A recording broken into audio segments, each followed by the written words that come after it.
नमस्कार, मैं हूं मोनिका और आप देख रहे हैं वॉइस नेशन। वक्त तो चला है उत्तर प्रदेश की तमाम अहम खबरों का। खबर चंदौली से है, जहां पर पुलिस ने चेकिंग के दौरान स्पीकर के अंदर छुपाकर बिहार ले जाई जा रही शराब को बरामद किया है और एक आरोपी को गिरफ्तार भी किया है। बिहार में शराबबंदी कानून लागू हुए 1 दशक हो गया है, मगर इस कानून के लागू होने के बाद बिहार के पड़ोसी राज्यों में जो शराब की तस्करी का सिलसिला शुरू हुआ था, आज भी वह जारी है। शराब तस्करी की रोकथाम के लिए सीमावर्ती इलाकों में उत्तर प्रदेश पुलिस द्वारा भी जबरदस्त चेकिंग अभियान चलाया जाता रहता है।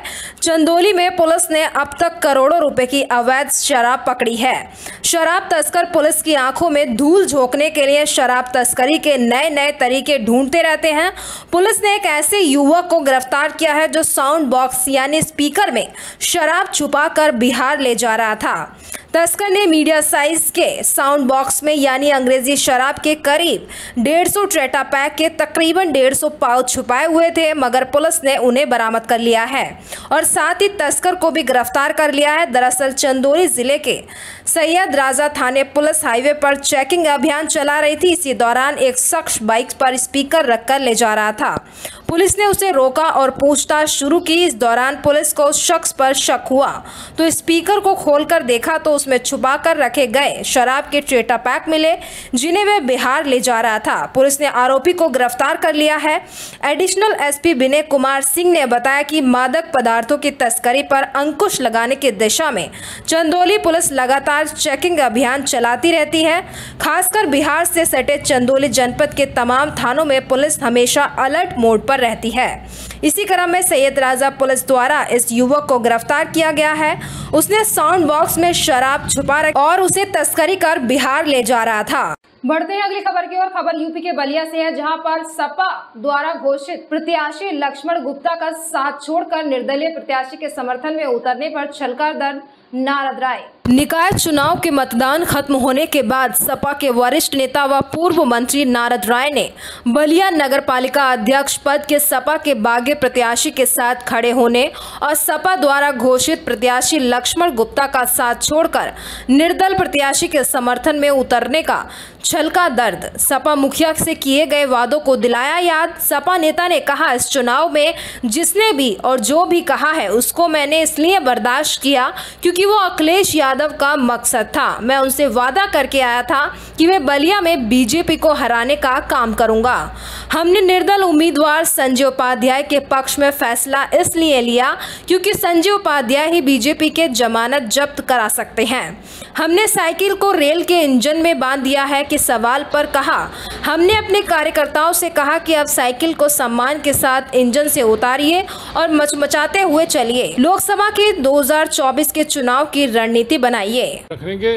और रेल के इंजन पर लोगों से आग्रह किए थे कि मुहर लगा करके विजयी बनाएं। लोगों ने अपना मुहर लगा दिया है। परिणाम सिर्फ आना बाकी है। यह सर्वविदित हो चुका है कि संजय उपाध्याय भारी मतों से चुनाव जीत रहे हैं और मैं अपने वादे को पूरा करते हुए आज सभी कार्यकर्ताओं से आग्रह करना चाहता हूं कि अब आपका मुकाम आ चुका है। जिस तरह से मैं कहा था, गांव का आदमी साइकिल जब गांव से लेकर चलता है, शहर आना होता है तो अपने साइकिल को रेल में बांध देता है और फिर जब वापसी में जाता है, अपने स्टेशन पर उतरता है तो साइकिल को उतार के अपने घर जाता है। मैं सभी कार्यकर्ताओं नेताओं से आग्रह करूंगा कि 11 तारीख को 5 बज चुके हैं।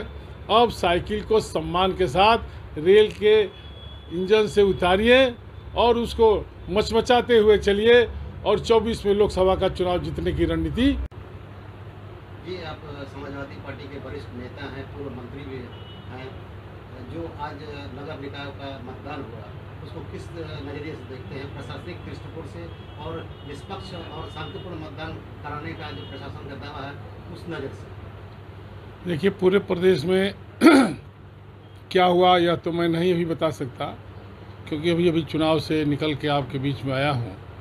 लेकिन बलिया में भारतीय जनता पार्टी के मंत्री, सांसद, विधायक और पदाधिकारियों का लगातार दबाव बना रहा। फिर भी हम लोगों ने प्रशासन से जो शिकायतें करी, प्रशासन से जो उम्मीद करी थी, उसको प्रशासन ने कमोबेश पूरा करने का काम किया।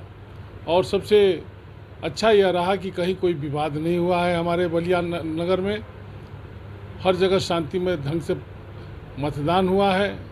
इसके लिए मैं सबसे ज़्यादा साधुवाद देना चाहता हूँ बलिया नगर की उस जनता को, जिन्होंने अपने विकास के लिए, अपने सम्मान के लिए और अपने भविष्य के निर्माण के लिए आज हमारे उम्मीदवार श्री संजय उपाध्याय जी, जिनका निशान रेल का इंजन था, उस पर मुहर लगा करके भारी तादाद में आशीर्वाद स्वरूप देने का काम किया है। इसके लिए बलिया नगर की जनता को भूल प्रशंसा करना चाहता हूँ, सराहना चाहता हूँ और धन्यवाद देना चाहता हूँ। ये जो जिस साइकिल को आपने इंजन में बांध दिया था 11 तारीख के लिए, आपने कहा था, उस साइकिल का क्या होगा? देखिए, जो जिसको कहना था पूरे चुनाव में कहा, उसको मैं बर्दाश्त इसलिए कर रहा था क्योंकि हमारा मकसद था, जो माननीय अखिलेश यादव जी का मकसद था। माननीय अखिलेश यादव जी का मकसद था कि भारतीय जनता पार्टी को बलिया में हराना है, और उनसे मैं वादा करके आया था कि मैं बलिया में भारतीय जनता पार्टी को हराने का काम करूंगा। और मैं यह महसूस किया कि जो चुनाव का वातावरण है, मतदाताओं का जो रुझान है, पसंद है, उसके मुताबिक हमारे जो उम्मीदवार थे संजय उपाध्याय जी, उन्हीं के पक्ष में लोग मतदान करना चाहते हैं। और संजय उपाध्याय ही भारतीय जनता पार्टी के उम्मीदवार को सिर्फ हरा नहीं सकते, जमानत जब्त करा सकते हैं। इसलिए हमने यह फैसला लिया और हमने अपने कार्यकर्ताओं से परामर्श के बाद यह राय लिया। जब आप लोग पूछते थे कि साइकिल का क्या होगा, हमने कहा साइकिल हमारी प्रतिष्ठा है, साइकिल की प्रतिष्ठा को कभी धूल होने नहीं देंगे। और साइकिल के सम्मान को बचाने के लिए 11 तारीख को 5 बजे तक रेल में साइकिल को बांध के रखेंगे। और रेल के इंजन पर लोगों से आग्रह किए थे कि मुहर लगा करके विजयी बनाएं। लोगों ने अपना मुहर लगा दिया है, परिणाम सिर्फ आना बाकी है। यह सर्वविदित हो चुका है कि संजय उपाध्याय भारी मतों से चुनाव जीत रहे हैं। और मैं अपने वादे को पूरा करते हुए आज सभी कार्यकर्ताओं से आग्रह करना चाहता हूं कि अब आप बढ़ते हैं अगली खबर की ओर। खबर मैनपुरी से, जहां पर एमपी के कैबिनेट मंत्री मनीष सिंह सिसोदिया नवनिर्मित मूर्ति के अनावरण कार्यक्रम में मैनपुरी पहुंचे हैं। आपको बता दें कि कैबिनेट के मंत्री महेंद्र सिंह सिसोदिया मैनपुरी पहुंचे। महेंद्र सिंह सिसोदिया नवनिर्मित मूर्ति के अनावरण कार्यक्रम में पहुंचे हैं। यहां पर 26 मई को माधव बराव सिंधिया की मूर्ति का अनावरण है। सीएम योगी आदित्यनाथ मूर्ति का अनावरण करेंगे। गाँव की तो एक आत्मीय संबंध मैनपुरी और मैनपुरी के लोगों से है। और आज का जो प्रयोजन है आने का, कि हमारे देश के विख्यात नेता महाराज माधवराव सिंधिया जी, उनकी स्टैचू जो लगी थी, उसको नवीन रूप में एक नई मूर्ति स्थापित यहाँ की गई है। उसका अनावरण के लिए माननीय मुख्यमंत्री जी ने अपनी सहमति दी है और 26 मई को इस मूर्ति का अनावरण किया जाएगा। उसी संदर्भ में, उसी तैयारियों की जायजा लेने के लिए हम यहाँ आज उपस्थित हुए हैं। सारे हमारे पार्टी के लोग, भारतीय जनता पार्टी के हमारे पूर्व विधायक अशोक जी, जिलाध्यक्ष हमारे प्रदीप जी और तमाम सभी लोग, प्रभारी मंत्री प्रधान जी से भी मेरी चर्चा हुई है। तो एक अच्छा कार्यक्रम अच्छे नेता के लिए। खबर गाजियाबाद से है, जहां पर गाजियाबाद के 9 नगर निकायों में हुए मतदान की गणना को लेकर शासन एवं प्रशासन ने तैयारियां पूरी कर ली हैं। कल यानी 13 मई को गाजियाबाद के 9 नगर निकायों में हुए मतदान की गणना होनी है, जिसके चलते शासन एवं प्रशासन ने तमाम तैयारियां पूरी कर ली हैं। गाजियाबाद के गोविंदपुरम स्थित अनाज मंडी में भी काउंटिंग होनी है। ईवीएम मशीनें भी संगीन के साए में है, मतलब भारी तादाद में पुलिस बल मौजूद है। साथ ही काउंटिंग के दिन 1000 पुलिसकर्मियों की तैनाती की गई है। मंडी परिसर के आसपास ट्रैफिक का भी डायवर्जन किया गया है। वहीं कुल 182 टेबल काउंटिंग के लिए लगाई गई हैं। सुरक्षा के लिहाज से पुलिसकर्मियों के अलावा भी एक बटालियन पीएसी एवं बटालियन स्पेशल सिक्योरिटी फोर्स भी लगाया गया है। पारदर्शिता के लिए जहां ईवीएम रखी है और जहां टेबल पर काउंटिंग होगी, वहां पर सीसीटीवी भी लगाए गए हैं। सुबह 8 बजे से काउंटिंग शुरू हो जाएगी। कल का दिन बेहद अहम है 13 मई को। किस तरह की तैयारी यहाँ की गई है काउंटिंग को लेकर? देखिए, मंडी परिषद में नगर निगम, खोड़ा और डासना तीनों जगह की तैयारियां काउंटिंग होनी है और इसके लिए हम लोगों ने मंडी के दोनों प्लेटफार्मों का प्रयोग किया है। प्लेटफार्म नंबर 1 पर नगर निगम की काउंटिंग होगी। कुल चूँकि नगर निगम में 100 वार्ड हैं, तो 100 वार्ड के सापेक्ष जो है हम लोगों ने 50 टेबल जो है मेयर प्रत्याशी के लिए और 50 टेबल पार्षद प्रत्याशी के लिए कर रहे हैं।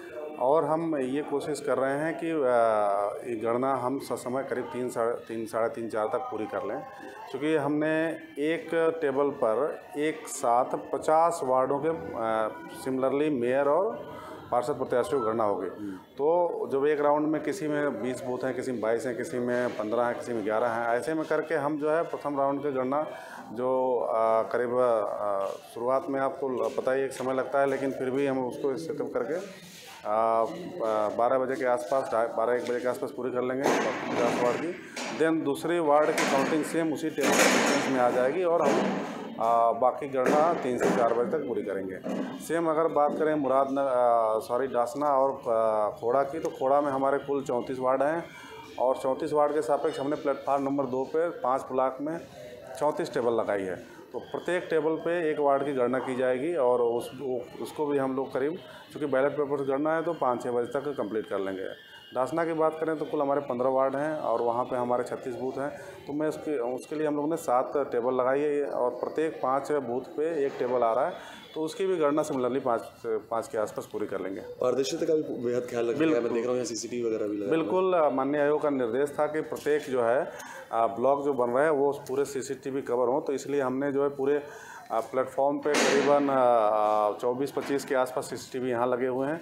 और आप लोग देख रहे होंगे कि जहाँ स्ट्रांग रूम सील है उसमें भी हमने पर्याप्त CCTV लगाया है। उसका जो है विजिबिलिटी हमने संबंधित पार्टी के लोगों को भी देखने के लिए दिया है कि सब कुछ जो है पारदर्शी तरीके से हो रहा है। पतला, निवाड़ी और फरीदनगर की काउंटिंग हो रही है। हमारे आदर्श कन्या इंटर कॉलेज में मुरादनगर और मोदीनगर की गणना हो रही है। मुरादनगर में हमारे 25 वार्ड हैं, 25 वार्ड के सापेक्ष हमने 25 टेबल लगाए हैं। मोदीनगर में 34 वार्ड है और 34 वार्ड के सापेक्ष हम लोगों ने 34 टेबल लगाए हैं। इसी तरह पतला और निवाड़ी में 10-10 हैं, तो उसको 2 टेबल लगाए हैं। और हमारे फरीदनगर में 11 बूथ के सापेक्ष हम लोगों ने 2 टेबल लगाए हैं। तो प्रत्येक 5 बूथ पे एक टेबल लगा कर कोशिश रही है कि शाम 5-6 बजे तक गणना हर जगह की पूरी कर ली जाए और सबको उनका प्रमाण पत्र दे लिया जाए। बढ़ते हैं अगली खबर की और खबर वाराणसी से है, जहां पर नगर निगम ने अतिक्रमणकारियों के खिलाफ अभियान चलाया है। इस दौरान दर्जनों अतिक्रमणकारियों को कार्रवाई करते हुए गिरफ्तार किया गया है। वाराणसी नगर निगम के द्वारा आगामी G20 के वाराणसी में होने वाली बैठक के तहत आज वाराणसी नगर निगम के द्वारा अतिक्रमण के खिलाफ महाअभियान चलाया गया। अभियान के तहत नगर निगम के कैंट रेलवे स्टेशन के सामने पहुंचने पर अतिक्रमण करने वालों में अफरा तफरी मच गई। वहीं कार्रवाई के दौरान कई दर्जन अवैध अतिक्रमणकारियों के सामान को भी नगर निगम के अधिकारियों द्वारा जब्त किया गया। साथ ही दर्जनों अतिक्रमणकारियों पर विधिक कार्रवाई कर सिगरा पुलिस के हवाले किया गया। अतिक्रमण अभियान का नेतृत्व जोनल अधिकारी वरुणा पार प्रतिमा सिंह ने किया। अतिक्रमण अभियान में वाराणसी के सिगरा पुलिस के साथ रोडवेज चौकी प्रभारी ब्रजेश कुमार सिंह अपने दल बल के साथ मौजूद रहे। कोई दिक्कत नहीं है। मैडम, आज किस तरह कार्रवाई चलाई गई? कैंट रेलवे स्टेशन के पास जो भी अवैध अतिक्रमण हैं, ठेले हैं, गुमटी है, नाइट मार्केट के आसपास भी, उन सभी को हटाने की कार्रवाई की जा रही है। मैडम, कहाँ तक अभियान चलाया गया ये? अभियान कैंट रेलवे स्टेशन से लेकर के जो चौकाघाट फ्लाईओवर के आसपास का पूरा एरिया, जो नाइट मार्केट का पूरा एरिया है, उसके अगल बगल दोनों पटरियों पर चलाया जाएगा। कुछ लोगों को विधिक कार्रवाई की गई है, किसी को थाने भेजा गया है? हाँ, बार अतिक्रमण अभियान चलाने के बावजूद, चेतावनी देने के बावजूद भी कुछ लोग बार निरंतर रूप से अतिक्रमण कर लेते हैं, अपने ठेले और गुमटी लगा देते हैं। उन लोगों को चिन्हित करके उन पे 151 का चालान किया गया। लगभग कितने लोगों को भेजा गया है? 20 से 25 लोग हैं जिनको भेजा। मैडम, लगातार कार्रवाई होने के बावजूद 2 घंटे बाद फिर दुकान ठेला लगा दी जाती है, तो क्या कहीं प्रेशर लगता है? क्या प्रेशर है, क्या कहना चाहिए? नहीं, कोई इस प्रकार का प्रेशर का मुझे जानकारी नहीं है, परंतु हम निरंतर रूप से अभियान चलाएंगे। नगर निगम और पुलिस के सहयोग से इसको कंट्रोल कर लेंगे। अभियान चलाने के बाद अब हमारी कोशिश रहेगी कि पर डे सुबह शाम इसका एक तरह से निगरानी की जाए कि कौन अतिक्रमण कर रहा है और उसका फोटो और उसकी सूचना संबंधित थाने को उपलब्ध करा दी जाए कि वो उन पे आवश्यक जो भी कार्रवाई है वो कर सके। और हमारी गाड़ियाँ निरंतर सुबह शाम यहाँ पर जरूर देखेंगे कि किस क्षेत्र में अतिक्रमण हो रहा है और हम उसको निरंतर रूटीन से हटाएंगे। बढ़ते हैं अगली खबर की ओर। खबर आजमगढ़ से है, जहां पर आजमगढ़ के अलग अलग थाना क्षेत्रों से फर्जी आधार कार्ड बनवाकर वोटिंग के मामले में 22 महिला समेत 34 को गिरफ्तार किया गया है और वहीं 7 लोगों के खिलाफ FIR दर्ज हुई है। आजमगढ़ में एक दिन पूर्व हुए निकाय चुनाव में फर्जी मतदान रोकने के लिए 17 टीमों का गठन किया गया था। जनपद भर में चेकिंग के दौरान 4 थाना क्षेत्रों के मतदान केंद्रों से 22 महिलाओं समेत 34 लोगों को गिरफ्तार किया गया है। थाना मुबारकपुर क्षेत्र में मदरसा यहिया उल उलूम मतदान केंद्र पर फर्जी आधार कार्ड बनवाकर मतदान करने वाले कुल 21, जिसमें 5 पुरुष 16 महिलाएं के विरुद्ध संबंधित धाराओं में मामला पंजीकृत कर गिरफ्तार किया गया है। थाना बिलरियागंज के अंतर्गत फर्जी आधार कार्ड बनवाकर मतदान करने वाली 5 महिला समेत 6 के खिलाफ 3 FIR पंजीकृत कर गिरफ्तार किया गया। आजमगढ़ थाना कोतवाली के अंतर्गत मतदान केंद्र शिवली नेशनल डिग्री कॉलेज पहाड़पुर पर फर्जी आधार कार्ड बनवाकर मतदान करने वाले 4 लोगों के विरुद्ध संबंधित IPC के तहत मामला पंजीकृत कर गिरफ्तार किया गया है। थाना जहानागंज अंतर्गत फर्जी आधार कार्ड बनवाकर मतदान करने वाली एक महिला समेत 3 व्यक्तियों के विरुद्ध 2 मुकदमा दर्ज कर तीनों को गिरफ्तार किया गया है। ये 4 थाना क्षेत्रों में कुल 34 लोगों की गिरफ्तारी करी गई है और इनके ऊपर मुकदमा 171D, 419 और 420 का कायम किया गया है। ये लोग नकली आधार कार्ड बनाकर वोट डालने का प्रयास कर रहे थे। जब इन आधार कार्डों की जांच करी गई तो ये आधार कार्ड नकली पाए गए। इस आधार पर इनके ऊपर मुकदमा कायम किया गया है। मुबारकपुर से 21, बिलेरीगंज से 6, कोतवाली से 4 व जहानागंज से 3 लोगों के विरुद्ध मुकदमा पंजीकृत किया गया है। इसमें कुल 22 महिलाएं हैं और 12 पुरुष हैं और पुलिस इन लोगों के विरुद्ध दंडात्मक कार्रवाई नियमानुसार कर रही है।